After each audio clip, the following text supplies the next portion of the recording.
Alhamdulillah, nashkurulillah, kita bersyukur kepada Allah Subhanahu wa taala dengan limpah kurnia, dengan keizinan dari Allah Subhanahu wa taala. Sekali lagi kita ditakdirkan Allah bertemu pada malam ini, insyaallah dengan tujuan untuk meneruskan kuliah pengajian kita, khasnya dalam pengajian tafsir ini. Kita masih berada di suratul Lail, surah Al-Lail. Malam ini kita teruskan dengan ayat-ayat Allah Subhanahu wa taala yang seterusnya, yaitulah a'udzu billahi minasyaitonir rajim. Inna 'alaina lal huda wa inna lana lal akhirata wal ula fa anzartukum naran talazza la yaslaha illa al ashqa alladhi kadzdzaba wa tawalla wa sayujannabuha al atqa الذي يؤتي ماله يتزكى وما لأحد عنده من نعمة تجزى إلا ابتغاء وجه ربه الأعلى ولسوف يرضى. Suratul Lail ayat yang ke-12 hingga ayat yang ke-21. Sesungguhnya kewajiban kamilah memberi petunjuk, dan sesungguhnya kepunyaan kamilah akhirat dan dunia. Maka kami memperingatkan kamu dengan neraka yang menyala-nyala, tidak ada yang masuk ke dalamnya kecuali orang yang paling celaka, yang mendustakan kebenaran dan berpaling dari iman, dan kelak akan dijauhkan orang yang paling takwa dari neraka itu, yang menafkahkan hartanya, yakni di jalan Allah, untuk membersihkannya, padahal tidak ada seorang pun memberikan suatu nikmat kepadanya yang harus dibalasnya, tetapi dia memberikan itu semata-mata kerana mencari keredaan Rabb-Nya yang maha tinggi, dan kelak dia benar-benar mendapat kepuasan ataupun redha. Petunjuk dan lainnya berada di tangan Allah. Qatadah menafsirkan ayat inna 'alaina lal huda, sesungguhnya kamilah, yakni Allah, yang memberi petunjuk, yakni kami menjelaskan yang halal dan yang haram. Sedangkan ulama lainnya berkata, barang siapa yang menempuh jalan petunjuk, maka ia sampai kepada Allah. Dan pendapat ini menjadikan maknanya firman Allah Subhanahu wa ta'ala, maknanya seperti firman Allah Subhanahu wa ta'ala, wa 'ala Allahi qasdus sabil, dan hak Allah menerangkan jalan yang lurus, dalam surah An-Nahl ayat 9. Hal ini disebutkan oleh Ibnu Jarir dalam At-Tabari. Petunjuk ataupun hidayah hanya berada pada Allah, ataupun kita kata petunjuk ataupun hidayah ni 100% milik mutlak Allah. Allah yang memberi petunjuk kepada sekalian manusia, Allah yang memberi hidayah. Kita tak boleh nak menentukan seseorang itu dapat hidayah atau tak dapat, termasuk diri kita sendiri. Yang kita minta tiap-tiap kali solat, dan menjadi rukun, kita minta ihdinas siratal mustaqim, ya Allah hidayahkanlah berikanlah kami petunjuk sirat al-mustaqim, jalan yang benar-benar lurus, jalan Nabi-Nabi, Rasul-Rasul alaihi wassalatu wassalam, dan orang-orang yang membenarkan agama Allah dulu sampai sekarang, jalan awliya Allah, syuhada, mereka yang mati pada jalan Allah, dan juga orang-orang yang saleh, yang hidup dia hanya mentaati Allah, dia tidak membuat perkara-perkara yang taleh, perkara yang memaksiati Allah Subhanahu wa taala. Itu doa kita ataupun permohonan kita setiap kali kita solat, setiap rakaat, setiap kali kita membaca suratul Fatihah. Sebab apa? Sebab diri kita pun kita tak boleh pastikan dapat petunjuk, kecuali semua sekali kita kena bermohon kepada Allah Subhanahu wa taala. Yang menjelaskan halal dan haram juga Allah. Halal dan haram ada dalam Al-Quran, ada dalam hadis yang diijma' ulama'-kan, dan juga haram ataupun halal yang diqiyaskan. Ini i'tiqad kita Ahlussunnah wal Jamaah. Kita bersumber keempat, Al-Quran, Al-Hadis, Al-Ijma' dan Al-Qiyasul Bayyin, qiyas yang nyata.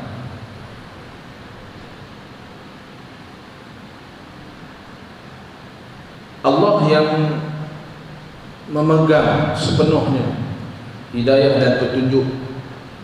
Kita tak boleh buat apa, kita hanya berusaha.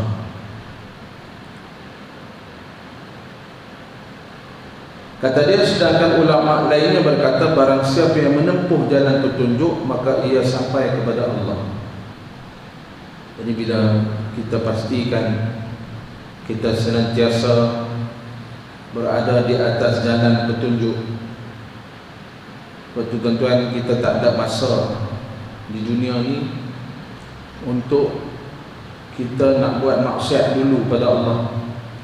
Apalah tumpang muda ni buat maksiat dulu, ataupun tumpang duk sihat ni buat dulu dosa-dosa maksiat. Nanti sampai masa nanti aku bertaubat, aku jadi orang masjid. Itu bukan jalan petunjuk, tuan-tuan. Way of life, cara hidup kita, gaya hidup kita bukan macam tu. Orang Islam, kita hanya hidup dengan Islam, kita hanya hidup secara Islam. Cara tak Islam, kita minta maaf lah, tak boleh. Kita kena jawab dengan tegas, tak boleh. Karena tuan-tuan, di akhir-akhir ni, terutamanya dalam negara kita, orang-orang yang tidak beriman kepada Allah, kita pun heran kenapa hari demi hari mereka nak tekan, nak paksa orang Islam macam kita untuk ikut agama mereka, meraihkan ataupun merayakan perayaan-perayaan mereka. Sebab ini bukan cara hidup kita. Lakum dinukum waliyadin, bagi kamu agama kamu, bagi kami agama kami. Yang azan hampa suruh pelan, azan tu kami punya. Yang perayaan hampa suruh kami raya sekali, kononnya simbol perpaduan. Anda nampak? Mereka nak supaya kita longgarkan syariat kita, kita liberalisasikan syariat. Mana boleh. Malah mereka mencabar fatwa. Sebab ada orang-orang yang mengaku Islam tolak fatwa. Fatwa mufti mengatakan bahawa tak boleh kita merayakan perayaan-perayaan orang kafir, perayaan orang bukan Islam. Bila mufti kita kata tak boleh, tak boleh lah. Siapa yang lebih faham tentang agama, tentang Al-Quran, tentang hadis daripada mufti? Bila orang kita sendiri canggah mufti, orang-orang bukan Islam, cuma yang saya pelik, apa yang selama ni tak pernah ada pun, kita pun tak kacau apa. Dia nak raya cara dia sampai tutup jalan, kita tak pernah kata apa, kita tak pernah pergi komplain. Dia nak, kalau itu raya dia kata itu perayaan agama dia, up to you lah, raya macam mana pun.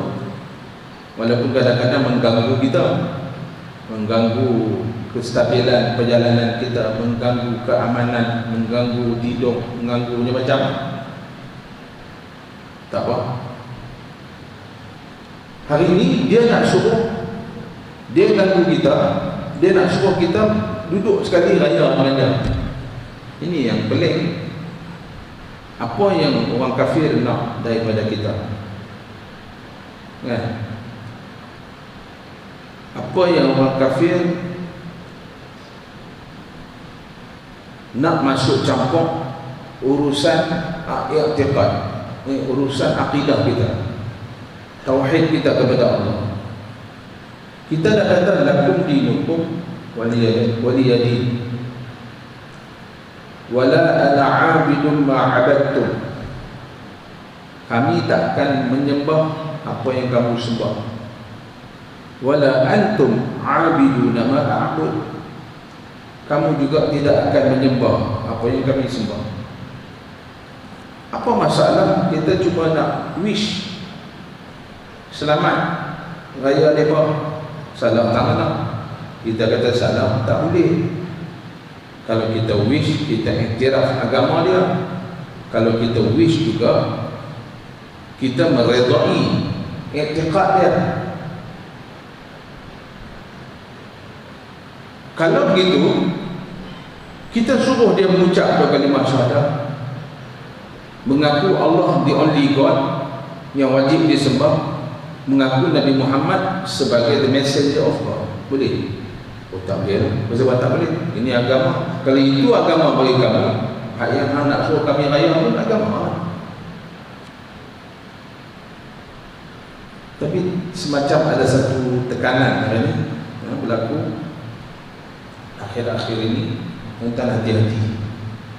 Kita bukan boleh buat apa, tapi tuan-tuan hati-hati. Tengok anak isteri, kaum kerabat yang terdekat, yang kenal, kenalan, kawan-kawan, abang mereka jaga akidah. Kita berada di ujung rancangan, kita berada di episod akhir dunia. Memang iman kita sedang diguncang dengan kuat. Memang i'tiqad dan akidah kita sedang dicabar. Iman kita sedang diuji dengan ombak yang sangat besar dari Allah. Memanglah kapiak yang tekan kita kan, tapi hakikatnya ujian itu daripada siapa? Daripada Allah Subhanahu wa ta'ala. Kalau kita tak kuat, tak tahulah. Na'udzubillah min dzalik. Tapi yang kita mesti yakin, inna 'alaina lal huda. Hidayah petunjuk ni hak mutlak Allah atas kami. Kami itu Allah. Maknanya atas kami nak bagi petunjuk kepada sesiapa yang kami kehendaki. Saya teringat apabila Nabi SAW bersedih berduka bila mana Pak Menakat dia yang sangat kuat bela dia, bukan setakat bela tapi bela, membela Nabi Muhammad.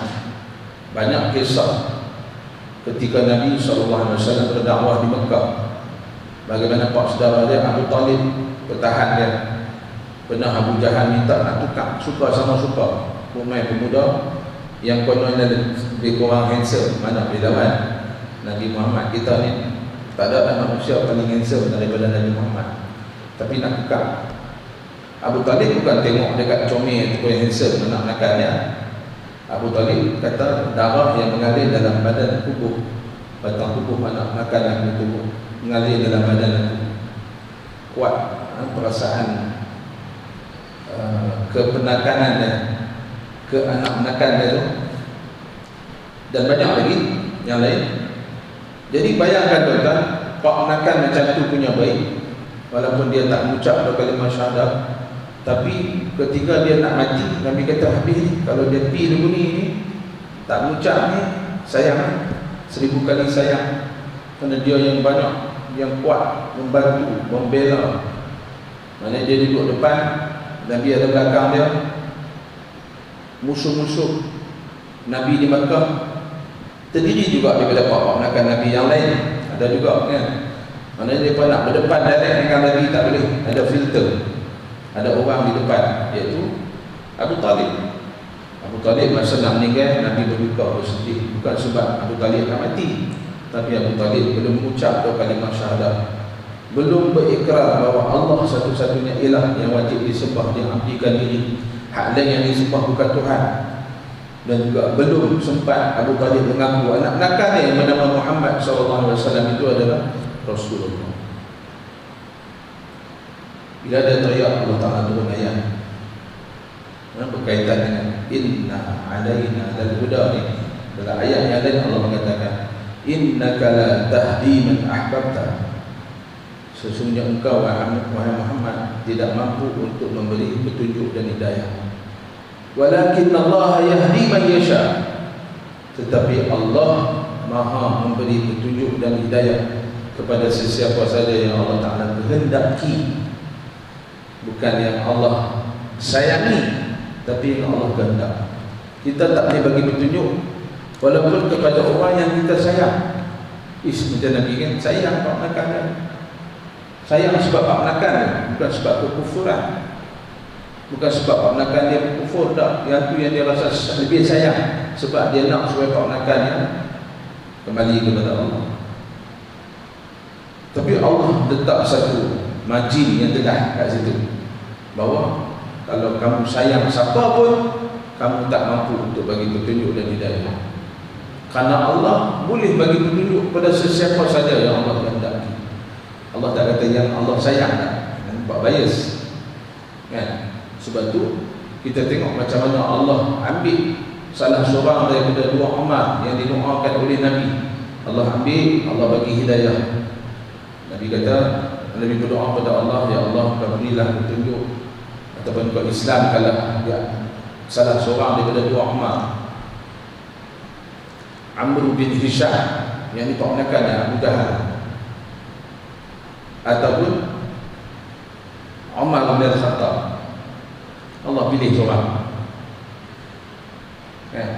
Allah pilih Umar bin Khattab. Pasal apa? Allah Alam, Allah Maha mengetahui. Sehingga Umar pun dia dapat hidayah petunjuk ni dalam keadaan dia sedang menuju kepada Nabi untuk nak bunuh Nabi. Dia masa perjalanan dia tu, dia nak pergi bunuh Nabi, niatnya nak bunuh Nabi.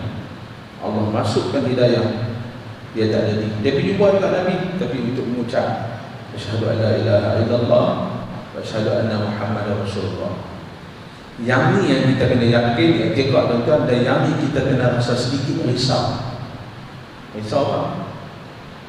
Risau sebab hidayah itu ada dekat tangan Allah. Kalau kita pilih jalan macam tadi dikatakan,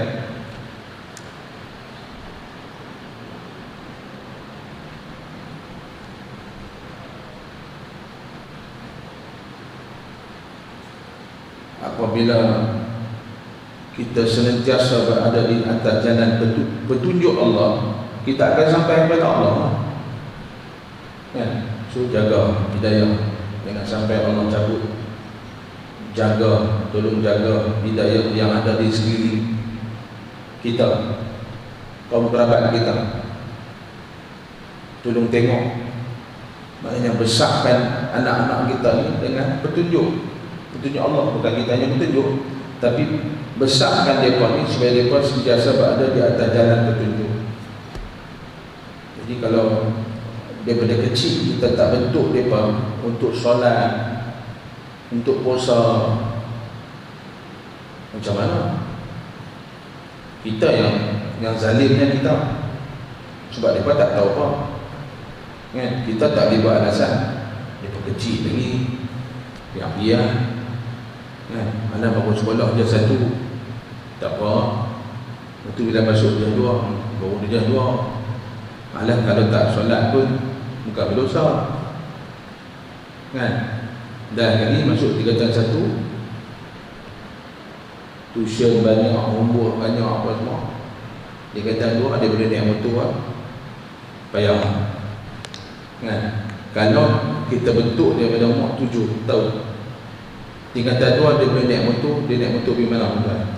Dia naik masjid, dia cari surau sebab dia nak solat.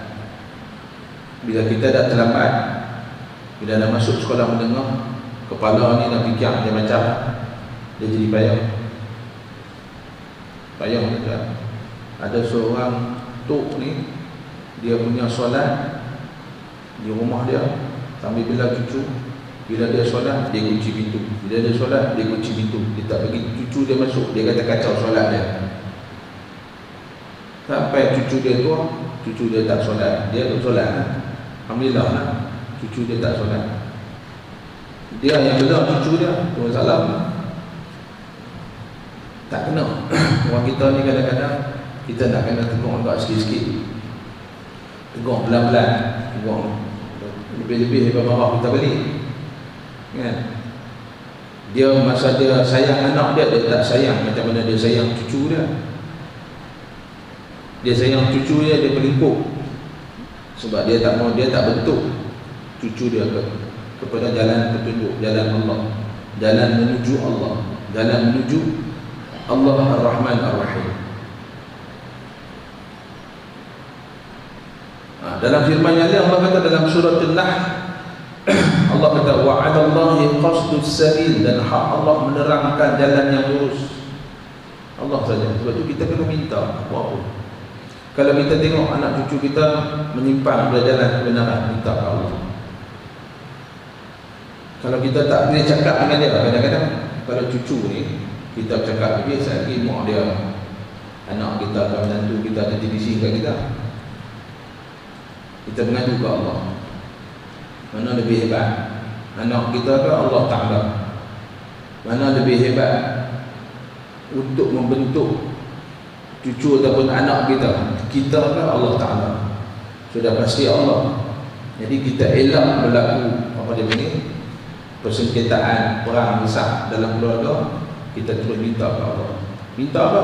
Minta anak cucu kita ni minal musallin. Macam mana doa Nabi Allah Ibrahim alaihissalam kan, minta supaya anak dia dan zuriat dia di kalangan orang-orang yang solat, menjaga solat dan mendirikan solat. Orang yang tak solat, tuan-tuan, hidayah itu semakin jauh, petunjuk itu semakin jauh kalau dia tak solat.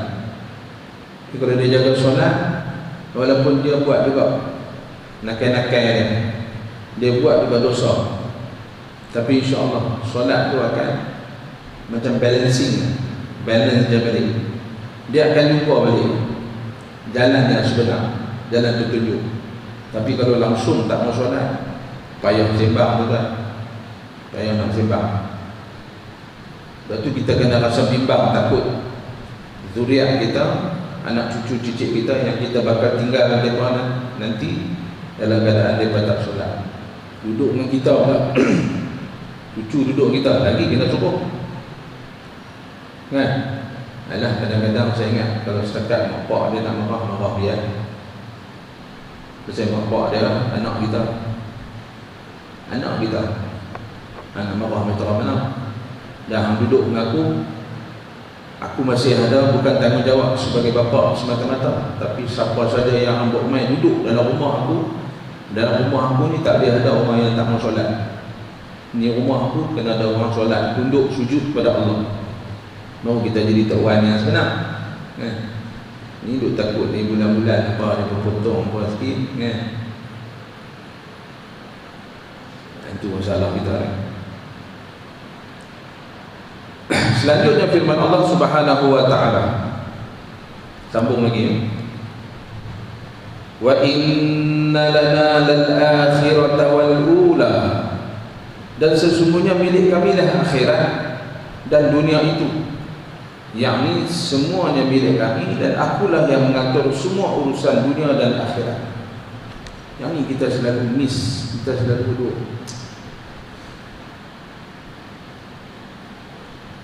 Dunia ni dia bagi kita balik. Dia macam angin, dia bawa sejuk, kita jadi balik. Kita balik apa? Kita balik bahawa semua kehidupan kita ni Allah yang uruskan. Kita balik sampai ke tahap kita rasa kita yang uruskan. Aku yang buat kerja ni, aku yang cari kerja ni, titik peluh aku, sembang aku. Ya. Saya, aku.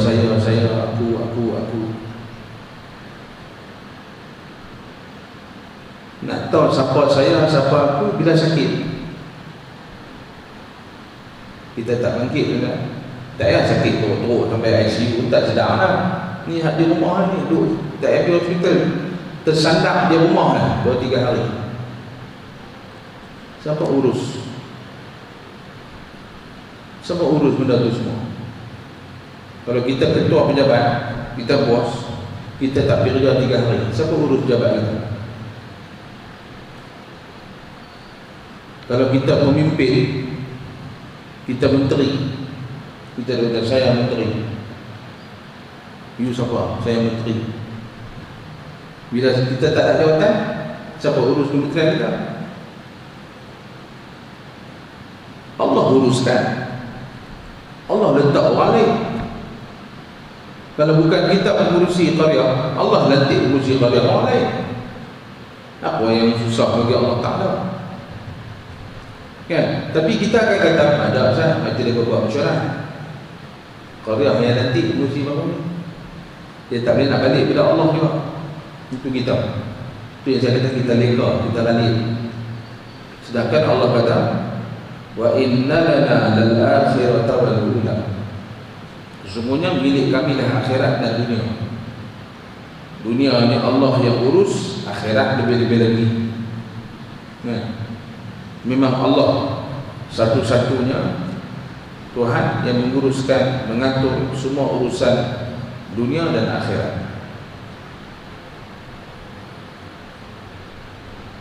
Selanjutnya firman Allah, fa'anzartukum naran talazza, maka aku memperingatkan kamu dengan neraka yang menyala-nyala, ataupun api yang diterjemahkan ataupun yang ditafsirkan oleh Mujahid, yakni api yang berkobar-kobar. Itulah api yang marak menyala, yang bersemangat. Kobar-kobar ni semangat lah. Macam dapur gas kita kalau nak pakai di rumah, dia keluar begitu kan. Tapi kalau nak masak capitel, tu dia kena pakai lain, kepala gasnya pun lain. Dia macam ada pump, kita tendang api gas, kuat api dia akan jadi lagi besar. Api neraka Allah lebih besar daripada api yang kita guna di dunia ni. Allah memperingatkan kita tentang api neraka yang dia cipta, yang menyala-nyala. Imam Ahmad meriwayatkan dari Simak bin Harb, dia berkata, aku mendengar An-Nu'man bin Bashir berkhutbah seraya berkata, aku mendengar Rasulullah SAW berkhutbah. Beliau bersabda, anzartukumun nar, aku memperingatkan kalian terhadap api neraka. Anzartukumun nar.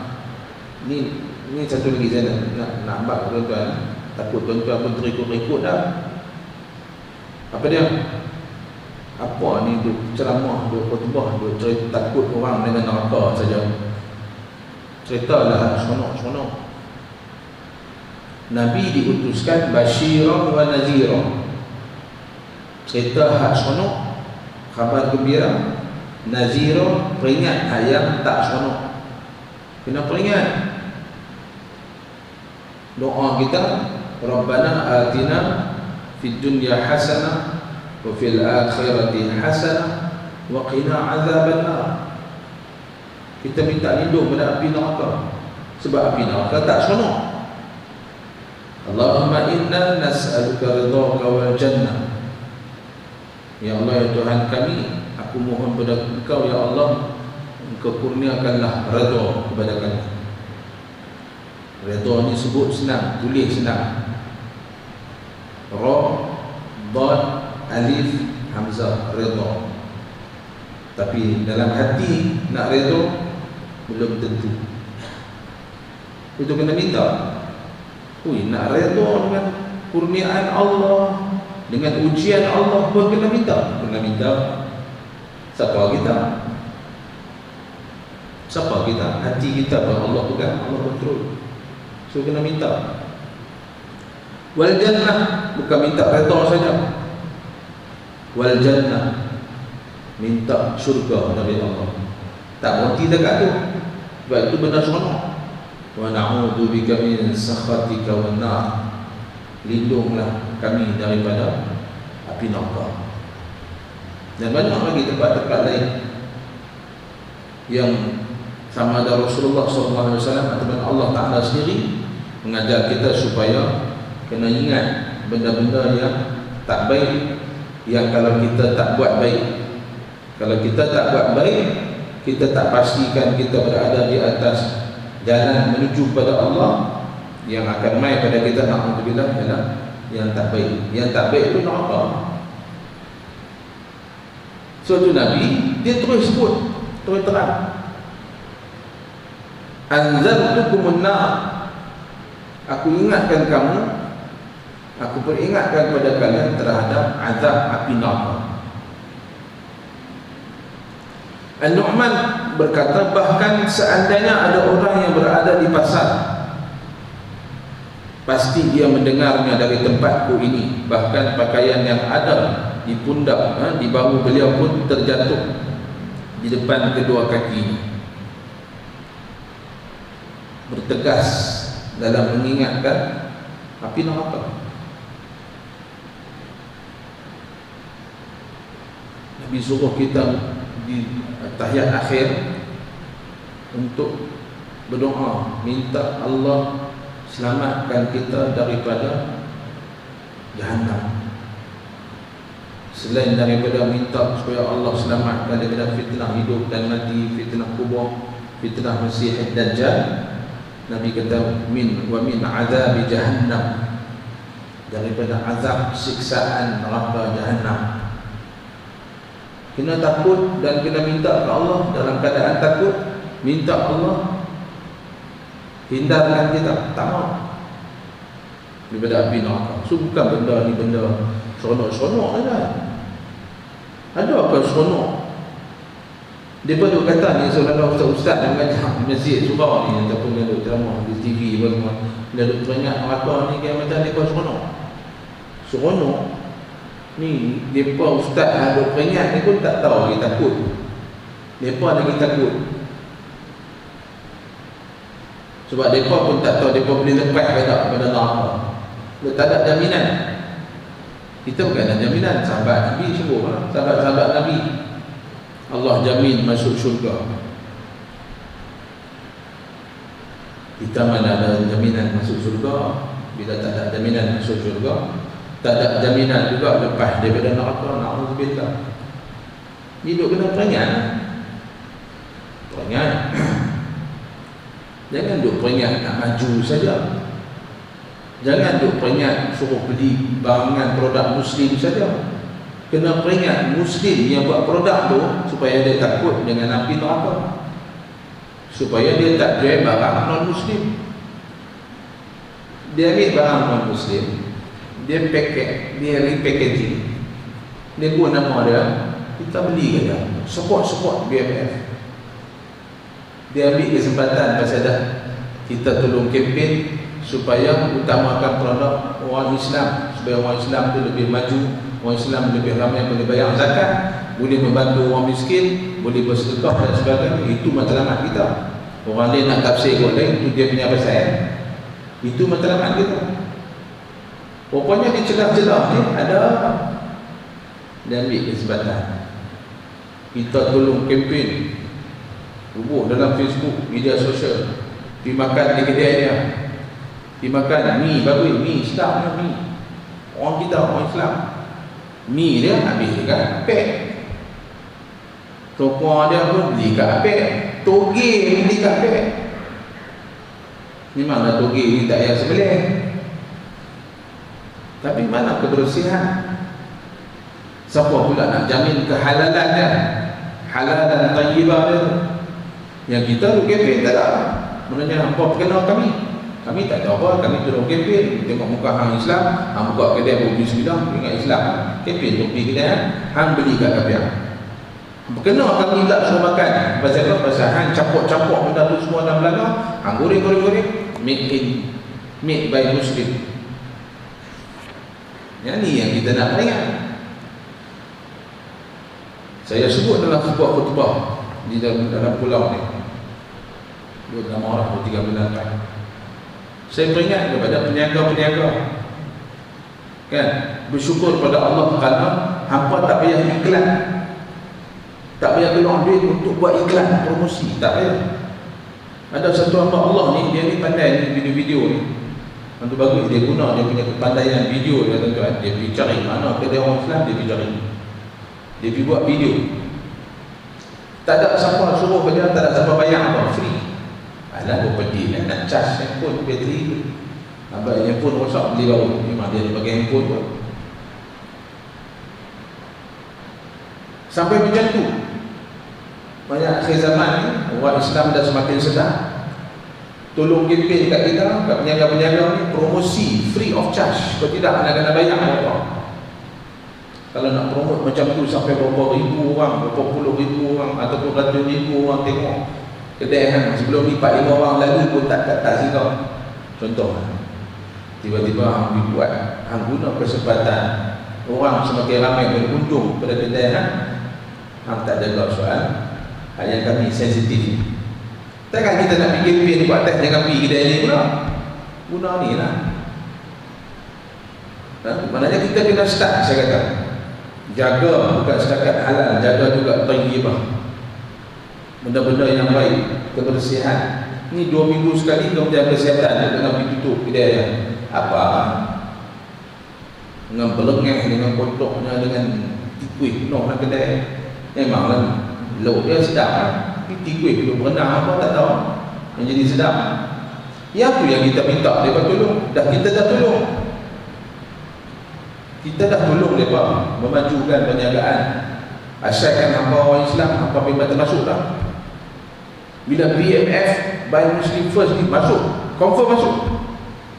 Sampai ada satu syarikat tu tuan-tuan.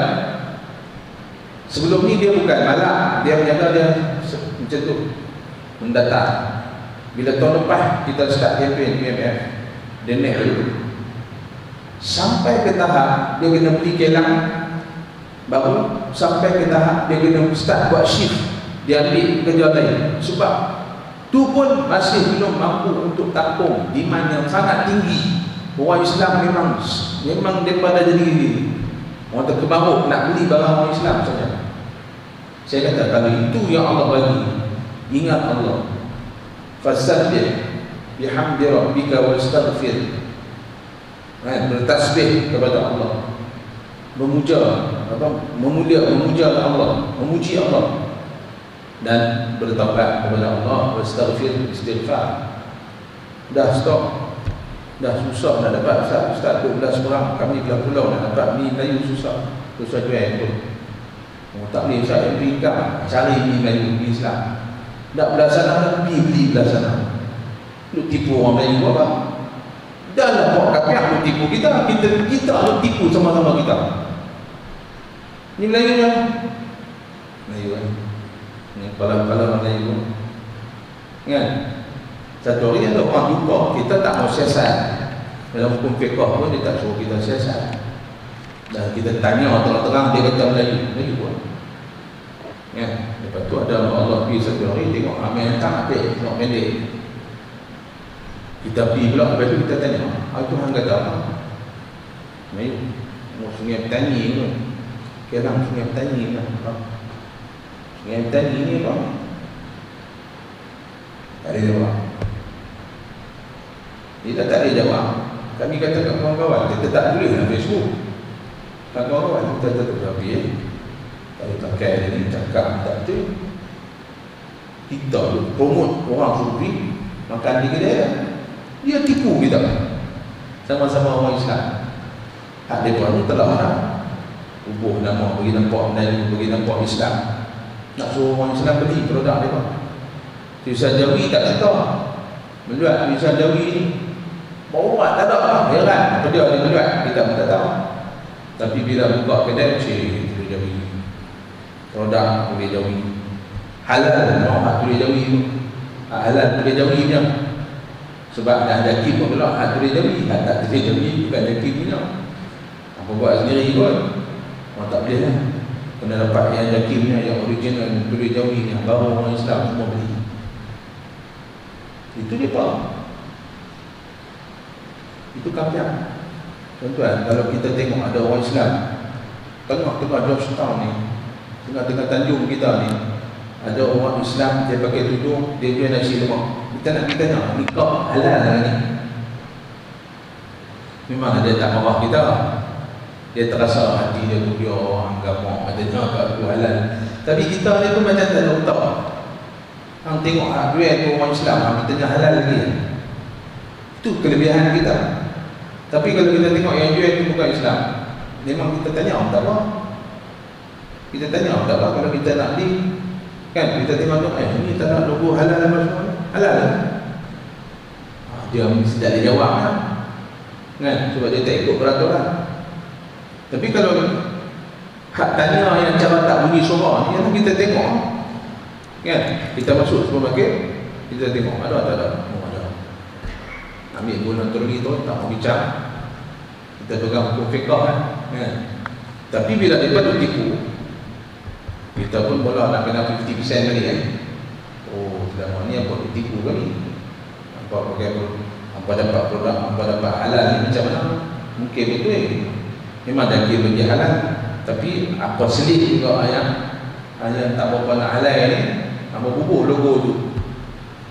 Itu yang kita jadi. Yalah, kalau kita was-was tuan, Islam mengajar kita, kalau kita was-was kita kena tinggal. Da'ma yaribuka ila ma la yaribu. Tinggal benda yang meragu-ragukan, ambil benda yang tidak meragu-ragukan. Itu Islam ajar. Jadi jangan ada orang kafir nak ajak kita pula kan. Oh apa ni tak ada halal.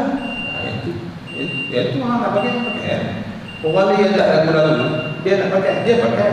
Sebab kaedah kami, bila kita start ragu-ragu, kita dah tak boleh pakai. Kita tak boleh ikut dah. Nampak? Yang tak ragu-ragu, silakan teruskan. Yang ragu-ragu ni macam-macam kan dia pun. Kita pun dah lebih 60 tahun baru kita sedar. Baru nak sedar pun. Baru nak sedar. Belum ni persatuan kempen, persatuan pengguna kempen pun kita tak peduli kan. Kita tak peduli kan. Kita tak faham dia. Dulu lagi teruk. Dia tulis Jawi sendiri kan. Tulis minta apa. Nak kata Jawi tak Jawi kan. Dia tulis apa? Ditanggung halal. Ditanggung halal. Kat kedai mereka tulis ditanggung halal. Jual mi ayam ditanggung halal. Siapa yang tanggung? Dia tanggung kan? Dia tanggung pasal kalau dia lupa benda haram dia tanggung. Dia tanggung ngah-ngah kena tanggung. Dan kita tahu dia bukan Islam. Nampak? Tapi kalau kita nampak dia orang Islam, walau dia menjaga pokok ketapan kan, tak ada bumbung, tak ada payung pun, dia menjaga nasi kandang contohnya. Dia orang Islam. Kalau kita tak yakin 100% pun, kita tak yakin 100%, tapi 99.9% ya. Takkanlah abang ni nak hukum benda-benda haram pun. Takkanlah abang ni nak masukkan apa dalam masakan dia benda-benda yang tak dihalalkan. Kita terus sangka baik sebagai orang Islam. Tapi jangan macam nak kata balik kita sebut tadi. Jangan pula dalam keadaan orang Islam percaya pada kita orang Islam yang menyediakan produk, yang menyediakan makanan, percaya kat kita 100%, kita ambil kesimpulan takut lain pula. kita nak untung lebih pula. Untung lebih macam mana? Bukan untung lebih bukan untung lebih duit itu saja. Untung lebih ni sebab beli hak kapiaknya dia murah. Beli hak orang Islam RM12, hak kapiak RM9. Kalau itu ada boleh untung RM3 lah. Dia nampak untung. Sedangkan rugi yang besar yang dia akan tanggung di sana, di alam barzakh, kubur, dengan di akhirat. Yang tu dia tak fikir. Tak kaya-kaya nampak orang macam tu tuan-tuan. Habis-habis dia boleh beli kereta kan. Kereta Velfire Alphard. Mereka si lemak lah, dia bawa Alphard kan. Buat apa? Yang kita nak ialah orang yang menjaga, dia mendapat keuntungan dunia dan juga akhirat. Dunia semua mendapat. Orang kapiak lagi lah. Orang kapiak tak adil lah Allah orang kapiak ni. Dia punya pulut dia tak dapat kan. Seolah-olah Allah ni tak adil lah. Orang bukan Islam dia berusaha Allah bagi ke dia. Orang Islam Allah bagi juga. Dalam waktu Allah bagi itu Allah uji. Allah uji kot ni, uji kot ni, saat dia naik, saat dia jatuh, merudum, malam merangkak, naik balik. Apa semua sebab Allah sayang dia. Allah nak dia sentiasa ingat kepada Allah. Allah nak dia supaya sentiasa beristighfar, bertaubat. Allah nak dia ni duduk dalam keadaan dia sentiasa berjaga-jaga, sentiasa mengingati Allah. Dan jiwa dia pasti akan sentiasa tenang. Orang menjaga walaupun dia tak merosot. Macam langit musim panas, kita minta Allah turun hujan. Tapi orang menjaga air, dia nak minta hujan. Jadi maknanya satu nikmat bagi orang yang menjaga air tepi jalan. Kita semayang lepas Jumaat, kita semayang istisqa, minta hujan minggu lepas. Orang menjaga yang kata pergilah mentang ni kata hujan, bungkus ayam aku. Segala ayam sampung, segala ayam bandung, ayam jagung aku semua kena bungkus. Bila tak hujan, alhamdulillah tak hujan. Ya. Yang kita pula Allah Akbar, dosa Allah lah, minta maaf, nangis, teriak itu, pakai kali kepiak lah semua, tengok-tengok tak hujan juga. Kita yang nak pada hujan. Jadi itu yang saya sebut tadi bahawa saya nak peringat kepada orang yang menjaga.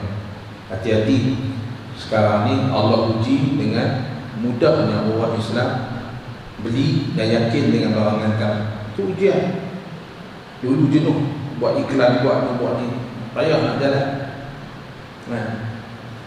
Macam apa tu, susu apa, payah. Kita tengok, bukan kata orang bukan Islam, orang Islam pun tengok. Orang Islam punya produk ni, bukan kita tengok dah sendiri. Dan dia keluar diri. Ni tak keluar diri.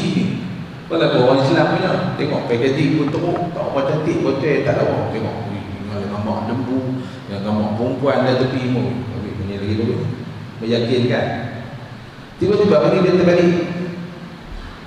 Pergi di supermarket, yang packaging tak elok ni, orang Islam habis.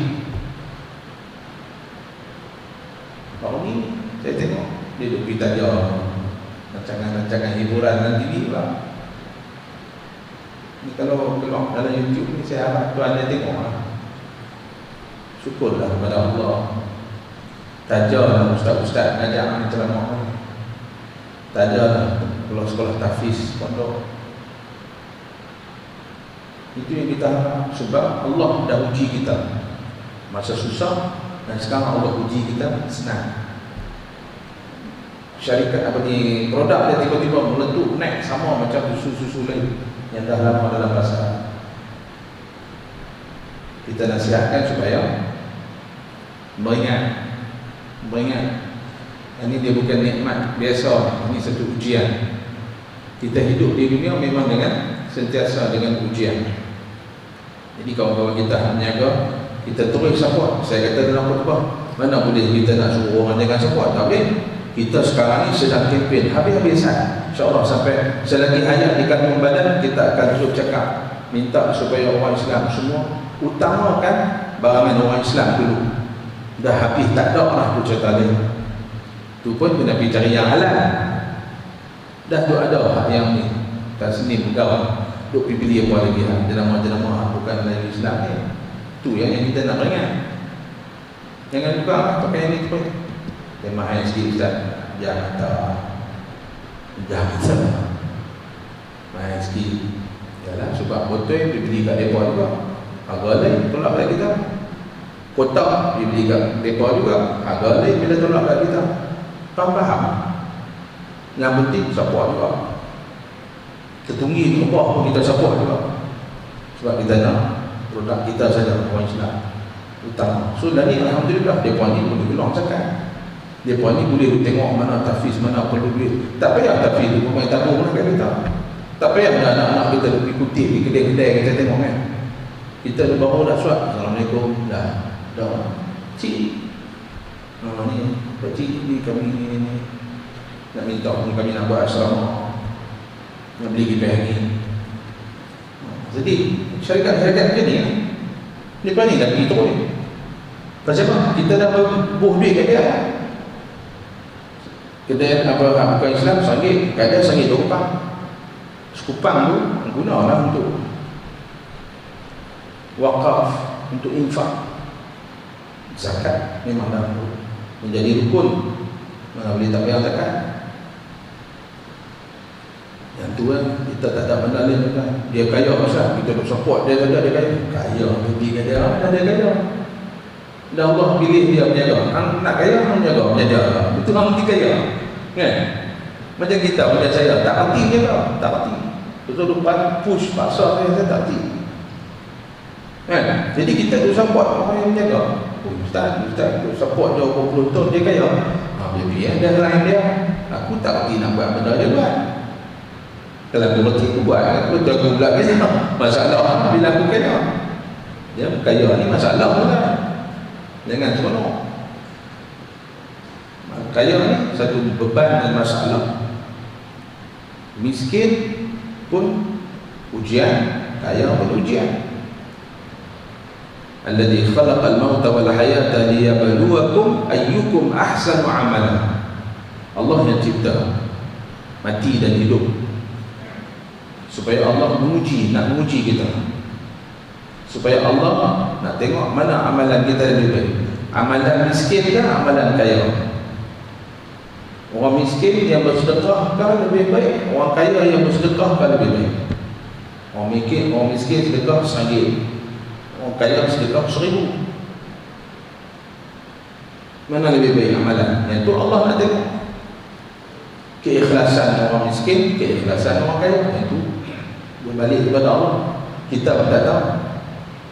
Kita pun tak boleh nak pastikan orang tu ikhlas tak ikhlas.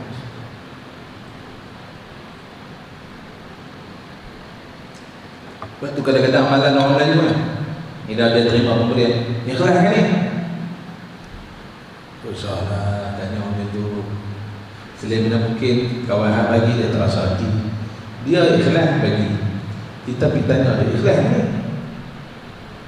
Banyak orang yang bagi aku ikhlas kan? Tanya. Ataupun kita kata dia ini ikhlas ni. Tak dekat bila raya ramai ni ikhlas. Kita dah mula buat spekulasi. Kita dah mempersoalkan keikhlasan orang yang mungkin dia ikhlas. So ikhlas ni siapa yang tahu? Allah kan? Bukan kita. Dia tahu lah. Saya tengok muka tahu. Yang tu kerja Allah, bukan kerja kita. Guru saya suka pesan, lalu pesan. Tadi dia hantar peringatan kat saya WhatsApp, dia peringat, jangan ambil kerja Tuhan. Kita buat kerja kita. Kerja bagi hidayah, kerja Allah. Kerja nak tahu orang tu ikhlas tak ikhlas, kerja Allah, bukan kerja kita. Kita buat kerja kita. Kalau kita tak serabut, kalau dia tak main prasangka ni bila dia tengok muka, aku boleh kena, tengok muka aku boleh kena, payah hidup tengok muka orang boleh kena ni payah hidup. Boleh kena apa? Boleh kena adalah hati dia. Ada orang muka dia memang macam tu, tak ada nak ubah suai lah. Dia seronok pun muka dia macam tu, dia tak seronok pun muka dia macam tu. Nak ubah suai tak boleh. Tiba-tiba kita baca Muka dia yang memang macam tu, dalam waktu dia seronok, kita kata dia pengaruh. Dia seronok buat tengok muka macam sedih dia pun seronok kan. Dan muka dia memang yang muka dia tidak sedih. Begitu. Nak ubah ke mana? Contoh lah, contoh. Tak payah kita buat urusan kita sebagai hamba kepada Allah. Berdakwah, hidayah Allah punya urusan. Kita agak jaga adab, jaga jangan silap, jaga jangan marah.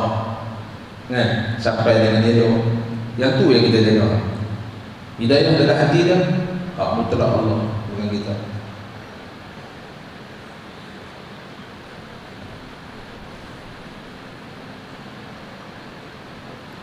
Imam Ahmad meriwayatkan dari Abu Ishaq, aku mendengar An-Nu'man bin Bashir berkhutbah. Dia berkata, aku mendengar Rasulullah sallallahu alaihi wasallam bersabda, inna ahwana ahli an-nari 'adaban yawm al-qiyamah rajulun tuda'u fi akhmasi qadamai jamratani yaghli minha dima'u. Penghuni neraka yang paling ringan azabnya di hari kiamat nanti ialah seorang laki-laki yang di bawah telapak kedua kakinya diletakkan dua bara api sehingga otaknya mendidih. Hadis ini juga diriwayatkan oleh Al-Bukhari.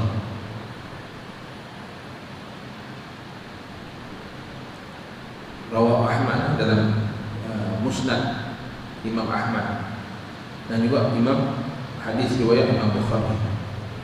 Seringan-ringan azab api neraka, na'udzubillah, ialah diletakkan dua bara api bawah tapak kaki, menggelegak otak. Bara api neraka bukan bara api daripada randuk tu.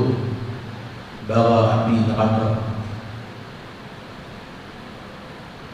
Na'udzubillah min dzalik. Muslim meriwayatkan dari Abu Ishaq dari An-Nu'man bin Bashir, dia mengatakan bahawa Rasulullah sallallahu alaihi wasallam bersabda, inna ahwana ahli an-nari 'adzaban man lahu na'lani wa shirakani min narin yaghli minhuma dima'uhu kama yaghli al-mirjal ma yara anna ahadan ashadda minhu 'adzaban wa innahu la ahwanuhum 'adzaban. Sesungguhnya penghuni neraka yang paling ringan azabnya ialah orang yang memakai sepasang sandal dan sepasang talinya dari api neraka. Sandal tapi tali ikat sandal tu daripada api neraka. Otaknya menggelegak, mendidih kerananya sebagaimana mendidihnya kettle. Macam yang kita bubuk dalam kettle ni, cerek kita masak, menggelegak, macam tu dah otak menggelegak. Na'udzubillah min dzalik. Itu apa? Ahwan paling ringan azab. Tadi hadis pertama tadi, bara api diletak bawah tapak kaki, menggelegak otak. Yang ni slipper, sandal yang kita pakai, tali itu dibuat dari api neraka, diikat menggelegak otak. Itu paling ringan. Selanjutnya firman Allah, la yaslaha illa al-ashqa, yang hanya dimasuki oleh orang-orang yang paling celaka. Al-ashqa, Allah guna perkataan paling celaka, yakni neraka yang mengelilinginya dari segala penjuru itu hanya dimasuki oleh orang yang paling celaka. Bukan celaka kita ada bagi celaka ni, celaka ni lawan kepada kebaikan, kecelakaan. Jadi orang yang paling celaka dimasukkan ke dalam neraka. Kemudian Allah menafsirkannya dengan firman-Nya, alladzi kadzdzaba. Siapa yang paling celaka? Yang mendustakan kebenaran, yakni mendustakan dengan hatinya. Itu kita takut juga. Bila tak reti mengaji, tak faham akidah wajib, akidah ni fardu ain juga. Dia bukan fardu kifayah, orang alim banyak, kita tak payah. Wajib. Dah Ustaz saya kerja pun fardu ain, nafkah, nak cari untuk isteri, anak-anak, nak besarkan mereka, nafkah, wajib. Balik kerja, mem nanti wajib juga. Lambat pun main. Orang putih kata better late than never. Main juga, jangan tak main langsung. Macam mana nak basmi kejahilan kalau kita tak sayangkan, tak cintakan majlis-majlis ilmu? Macam mana betul-betul nak ma'rifatullah, nak kenal Allah dengan hati ni, bukan kenal dengan knowledge semata-mata. Kenal Allah, kenal dengan hati. Macam mana nak kenal kalau tak mau mengaji, tak mau menuntut ilmu, tak ada masa untuk nak duduk dalam majlis ilmu, urusan dunia. Kita selain tak buat urusan-urusan akhirat ni, kita sibuk dengan urusan apa? Dunia. Tentang punya cerita kat saya, tuan senarai tentang punya kesibukan. Kita nak tengok, bukan saya pandai, kita nak tengok. Kita bincang dua orang, sama-sama bincang. Okey, nombor satu, apa dia? Kita tanya, dunia ke akhirat? Hang tulis tepi tu. Tulis sendiri. Nombor satu ni, okey, hang kata sibuk ni, tepi tu hang tulis, dunia ke akhirat? Tulis sendiri. Okey, nombor dua, sekian-sekian, dunia akhirat. Tu banyak, 10 sudah. Kalau dapat 9 per 10 hujung, 1 per 10, 9 dunia, 1 akhirat, mujung tu dah. Dia ustaz kata macam tu, ya. Pasal selalunya 12 per 10, bukan 10 per 10, 12 per 10. Sebab 12 per 10 ada lagi 2 tak tulis. Dunia tak ada, akhirat jadi tak ada. Kita main solat jemaah bagi mesti ada orang imam pun tak ada, nak wirid zikir apa tak ada. Habis beri salam, Assalamualaikum warahmatullahi, Assalamualaikum warahmatullahi, gabi-gabi maki keluar tu. Sibuk. Yang bagi hang sibuk tu siapa? Bukan Allah lah. Sampai tak boleh manage kesibukan tu. Untuk sedikit nak berzikir wirid, subhanallah, subhanallah, alhamdulillah, alhamdulillah, Allahu akbar, Allahu akbar, 33. La ilaha illallah, la syarika lahu, lahul mulku wa lahul hamd, yuhyi wa yumiitu wa huwa ala kulli syai'in qadir. Boleh cukup satu. Yang tu pun tak ada. Nak berapa second, berapa minit tu? Allah nak ambil yang punya masa sibuk tu, Allah nak ambil sikit kan. Ingat tu kan. Lepas tu nak baca Allahu la ilaha illa huwal hayyul qayyum la ta'khudhuhu sinatun wa la tak ada. Tak ada. Yang tengok WhatsApp berjam dah. Sambil duduk kerja, sambil duduk online. Duduk pejabat WhatsApp online. Yang tu dah lah. Kabut. Kita tipu diri kita sendiri. Kita ada masa, Allah bagi 24 jam, Allah bagi masa, kita urus. Untuk apa? Untuk kita di akhirat, bukan sini. Urus hidup kita di akhirat. Ni yang ni tak, kami pergi kerja urusan untuk nak dapat akhirat. Kita pergi kerja pagi-pagi, pasal kita nak dapat balasan di akhirat, tentu kita pergi kerja. Dah Ustaz, saya nampak ni bulan ni dapat wise sikit ayah Cina, cucuk. Saya dapat, tapi tak dapat salah. Itu yang saya kata tadi, duduk jabat, kerja, duduk online WhatsApp, boleh duduk komen Facebook orangnya. Tengok dia, ni bukan tiang kerja ni. Dibayar kerja daripada pukul 9 sampai pukul 5. Dibayar apa? Waktu bayar tu, kita WhatsApp orang. Kalau kita tanya isteri kita yang sakit di rumah, kita tanya mak kita, mak mentua kita yang tak sihat, kita tanya anak kita yang tak sihat, ada di sekolah, tanya kat cikgu macam mana pagi ni cikgu, malam dia nak perut. yang tu lain. Tapi yang kita duduk apa dia? Yang tu tentang fikir sendiri. Sebab tu saya kata tadi, kalau dapat 1/10 akhirat yang kita sibuk, dalam masa kita sibuk tu, kita dapat satu urusan yang kita sibuk tu akhirat, mujung saya kata. Yang ada 10/10 ataupun lebih pada per 10 lagi. Macam saya kata 12/10 yang kita sibuk untuk dunia, akhirat tak ada. Yang tu kita fikir hari tuan-tuan. Alladhi kadzdzaba, yang mendustakan kebenaran, yakni mendustakan dengan hatinya, wa tawalla, dan berpaling dari iman, yakni berpaling dari amal soleh dengan seluruh fizik dan organ tubuhnya.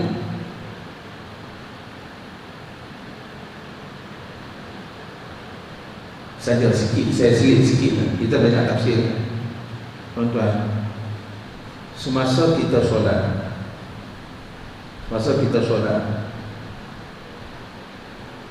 yang menggerakkan solat kita tu pada hakikatnya Allah lah. Sebab tu ada orang nampak badan tegak, dia memang dia tarik kerusi duduk bayang diri kita baik, badan dia tu macam yang kuat, lutut kondem dia pakai kan. Muda orang kita 20-an main bola yang balik lutut kondem, ke kita nak tutup.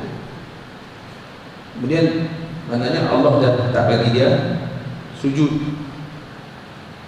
Allah tarik umur 20-an dah tak boleh sujud. Day ni tak boleh sejak kita alhamdulillah umur 70 lebih, 80 lebih, day boleh duduk atas tanah ni. Siapa bagi? Allah. Betul? Baik, kita tengok dalam diri kita pula. Dalam diri kita, siapa yang menggerakkan solat? Yang tadi hakikatnya Allah. Diri kita ni siapa yang menggerakkan solat? Hati kita. Lepas tu bila hati kita pergi ke lain rakaat, kita lupa 3 4 kata hati ni nampak second break tu, bukan break ni yang batang tu orang bayang bayang repet sampai balik pulau duduk tangian je. Tapi kalau hati kita manage dia, hati kita yang suruh kita rokok, hati kita yang suruh kita yang tidak, hati kita yang bawa kita duduk sujud.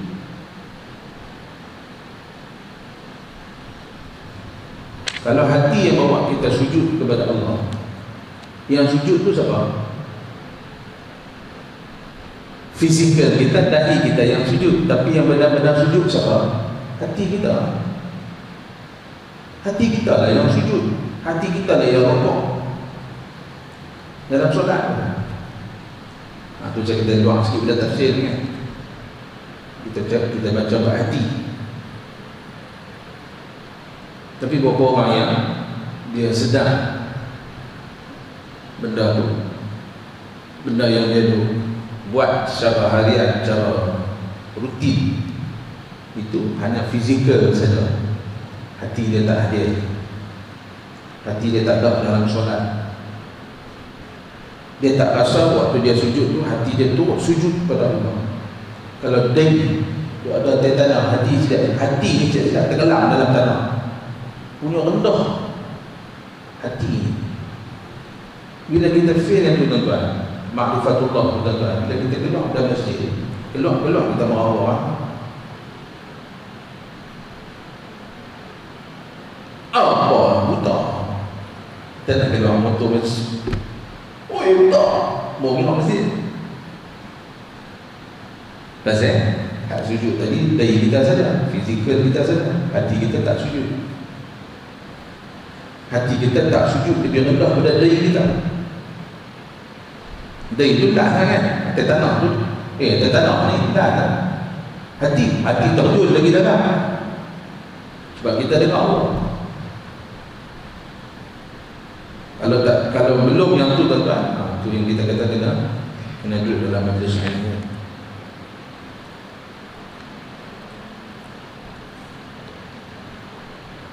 Imam Ahmad meriwayatkan dari Abu Hurairah, dia mengatakan bahawa Rasulullah SAW bersabda, "Kullu ummati yadkhulul jannah, kullu ummati yadkhulul jannata yawmal qiyamah illa man abah."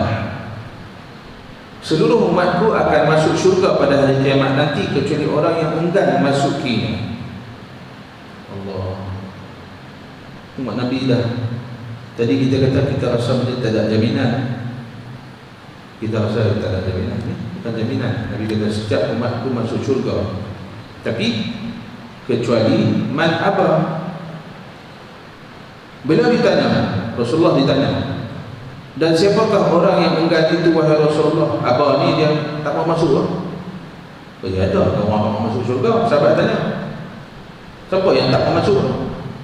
Semua umat tu masuk syurga pada kiamat. Nabi kata, saya ulang sekali lagi, kecuali orang yang enggan memasuki, dia tak mau masuk. Baginda ditanya, siapakah orang yang enggan itu wahai Rasulullah? Siapa yang tak mau masuk syurga? Pelik. Baginda menjawab, man ata'ani dakhala al-jannah wa man 'asani faqad aba. Barang siapa yang taat kepadaku, maka dia masuk syurga. Dan barang siapa yang membangkang terhadapku, maka berarti dia enggan masuk syurga. Hadis ini juga diriwayatkan oleh Al-Bukhari. Semua kita masuk syurga. Nak masuk syurga macam mana? Taat Rasulullah, taat Allah.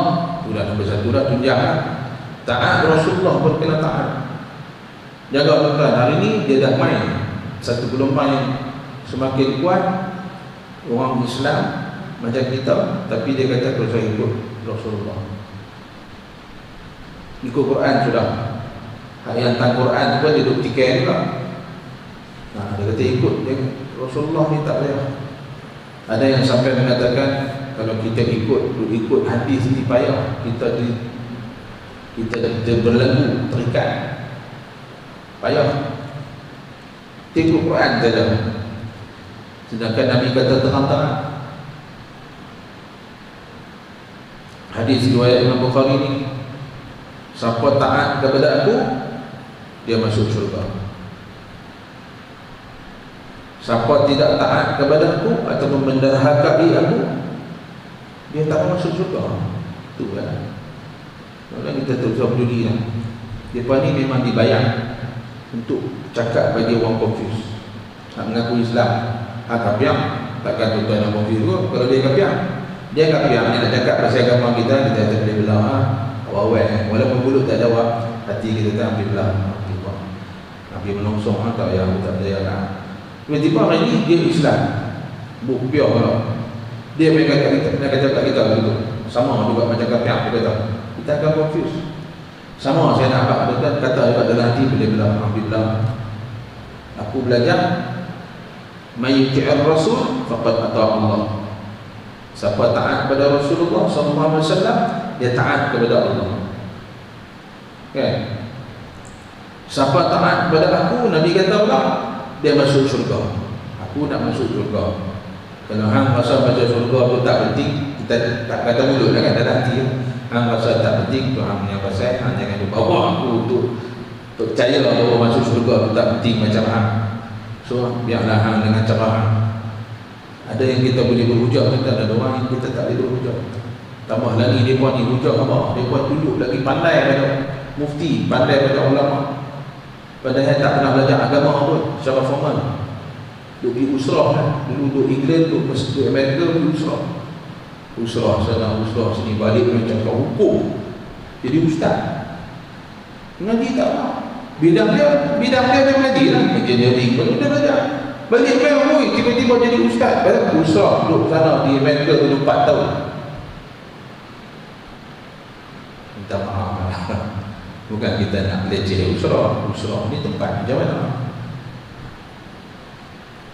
Bila dah tak tahu bidang itu, saya duk cakap dengan orang lain kan. Lebih-lebih lagi dia bawa ideologi pemikiran liberal yang dipanggil liberalisme.